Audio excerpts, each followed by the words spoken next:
Praise the Lord. एक बार फिर हम परमेश्वर के वचन से देखेंगे परमेश्वर किस तरीके से मनुष्यों के जीवन में बातचीत करता है। और पांचवी और अंतिम बात की ओर हम ध्यान देंगे।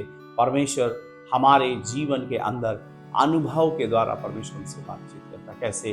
परमेश्वर के वचन में लिखा है, हे मेरे प्रियो, मैं तुमसे परमेश्वर की दया स्मरण दिलाकर विनती करता हूँ, अपने शरीरों को जीवित, पवित्र और परमेश्वर को भावता हुआ बलिदान करके चढ़ाओ, यही तुम्हारी आत्मिक सेवा है। मेरे प्रियो, जब हम अपने जीवन को परमेश्वर के चरणों पर समर्पित करते हैं तो फिर हमारी आत्मिक सेवकाई का आरंभ हो जाता है। और जब हम आत्मिक सेवकाई के आरंभ में, उसमें आत्मिक सेवकाई में आगे बढ़ते हैं, तब क्या होता है, धीरे धीरे धीरे धीरे कुछ समय तक प्रभु के साथ चलने के समय, वचन पढ़ने के समय, प्रार्थना करने के समय, संगति में जाने के समय और परमेश्वर की उपस्थिति में जाने के समय धीरे धीरे धीरे धीरे फिर क्या होता है, परमेश्वर का वचन कहता है, परमेश्वर की भली और भावती और सिद्ध इच्छा को परमेश्वर हमारी आत्मा के अंदर अनुभव करके सब बातों को जान लेने के लिए मदद करता है। लेकिन इस अनुभव में जाने से पहले महत्वपूर्ण बातें हैं।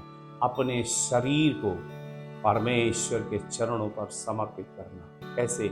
जीवित और पवित्र और भावता हुआ बलिदान।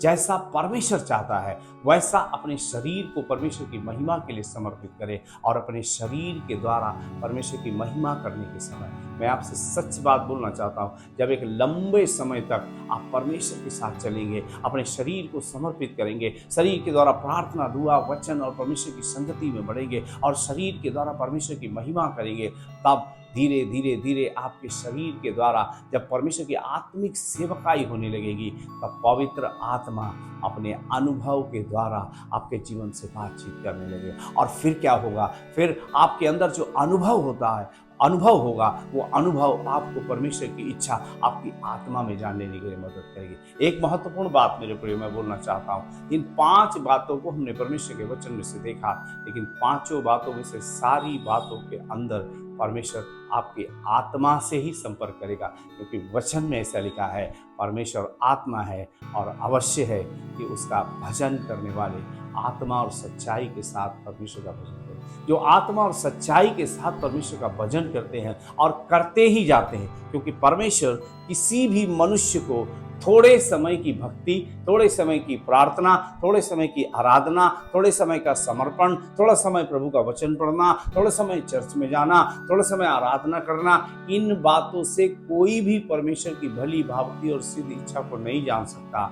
लेकिन लंबे समय तक जब आप परमेश्वर के साथ इन सब बातों में जाएंगे तो परमेश्वर आपके आत्मा के अंदर उस अनुभव को देगा, जिस अनुभव के द्वारा आप कह पाएंगे, हाँ, मैं पवित्र आत्मा की आवाज़ को मेरे आत्मा में सुनकर मेरे अनुभव में जानता हूँ परमेश्वर की भली और भावती और सिद्ध इच्छा क्या है। ऐसा जानकर आप कभी भी आप धोखा नहीं खाएंगे।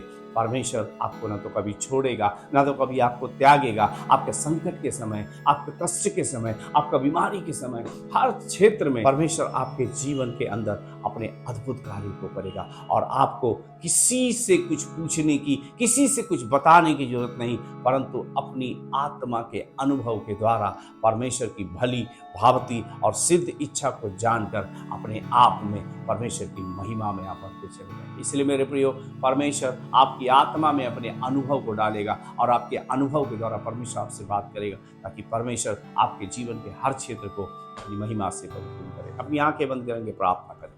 प्यारे प्रभु जी, हम यीशु मसीह के नाम से आपके पवित्र चरणों पर आते हैं। आपके वचन से हमने सीखा, आपके इच्छा को, जो भली और भावती और सिद्ध इच्छा है, उसको अनुभव से मालूम करते हुए हम बढ़ते जाए। प्रभु धन्यवाद देते इसके लिए चाहिए हम अपने जीवन को समर्पित करें और आपके सामने अपने जीवन को आपके हाथों में सौंपते हैं। सुनने वाले हर एक हृदय को बड़ी सामर्थ्य छुए और आशीष दे प्रभु, उनके जीवन की हर बीमारी, हर बंधन को, हर एक उलझन, समस्या, परेशानी को यीशु के नाम से दूर करने के लिए प्रार्थना। धन्यवाद के साथ प्रार्थना यीशु के नाम से, आमीन।